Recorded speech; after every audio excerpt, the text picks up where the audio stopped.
रायः कलत्रं पशवः सूतादयो गृहामही कुञ्चरकोशभूतयः सर्वे अर्थकामः क्षणभंगुरायुषः कुर्वन्ति मर्तस्य कियत् प्रियं चलाः।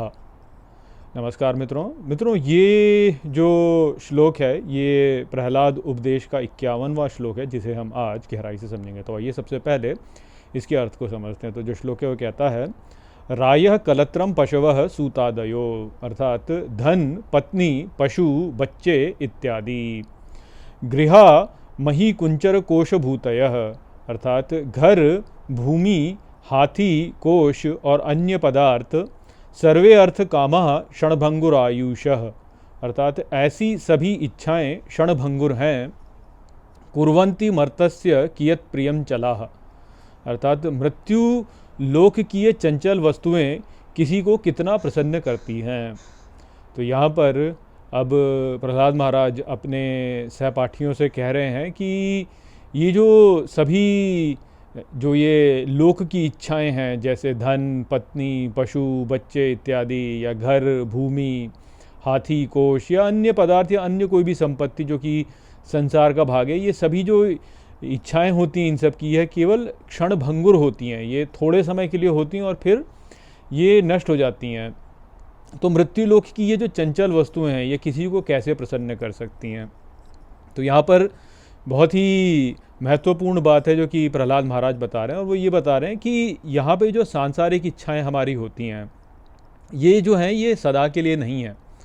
ये उत्पन्न होती हैं और फिर ये नष्ट हो जाती हैं।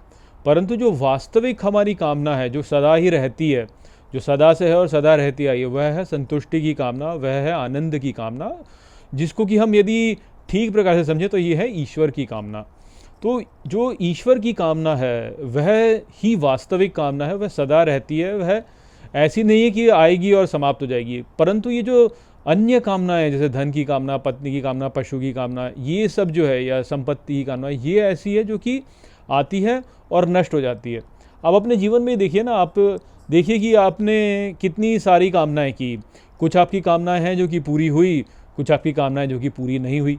किंतु वो जो भी सांसारिक कामनाएं थी वह सदा नहीं रही, वह थोड़े समय के लिए रही, उसके पश्चात चली गई। जैसे जब आप छोटे थे, आप बालावस्था में थे जब, तो आपने किसी एक खिलौने की कामना की होगी। अब हो सकता है कि आपको उस खिलौने को आपने उसे प्राप्त कर लिया हो, प्राप्त करके जो है आपने थोड़े समय उसको भोगा और उसके पश्चात आपने उसको महत्व देना समाप्त कर दिया हो। या ये हो सकता है कि आपको वो ना मिली हो, यदि वो खिलौना आपको नहीं मिला तो भी आपकी वो जो कामना है वह नष्ट हो गई। तो ये जो सांसारिक वस्तुएं हैं इनकी जो कामनाएं होती हैं ये कभी रहती नहीं हैं, ये उत्पन्न होती हैं और नष्ट हो जाती हैं, भले ही उनकी प्राप्ति हो या ना हो। प्राप्ति हो जाए तो थोड़े समय आप उसका आनंद लेते हैं, उसके पश्चात वह नष्ट हो जाती है। प्राप्ति ना हो तो भी वह कामना नष्ट हो जाती है। तो इसलिए ये कामनाएं कभी भी रहती नहीं हैं।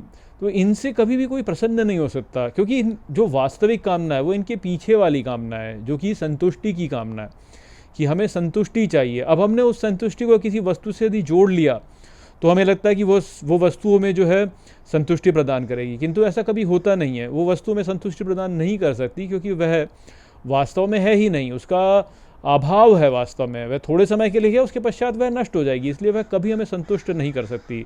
जो हमें वास्तव में संतुष्ट कर सकता है वह वो है जो कि स्थायी है, जो सदा से है और सदा रहेगा, जो कि है ईश्वर। तो हम जब किसी भी वस्तु की कामना करते हैं तो हम वास्तव में उस पर ईश्वर को प्रक्षेपित कर लेते हैं और उसको हम ईश्वर मान लेते हैं।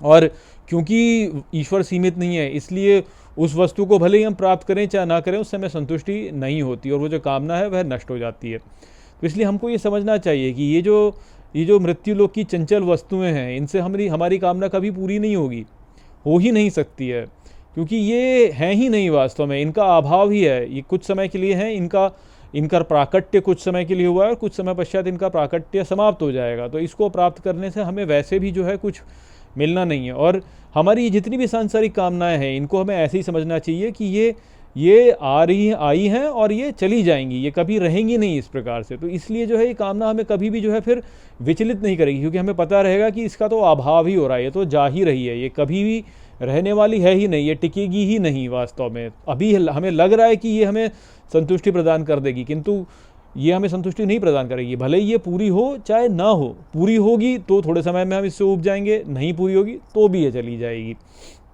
तो ये यहाँ पे हमको प्रहलाद महाराज समझा रहे हैं। तो आशा करता हूँ कि मैंने इस श्लोक को आपको अच्छे से समझा दिया होगा। चलिए इसी के साथ इस वीडियो को यहीं पे समाप्त करते हैं। नमस्ते।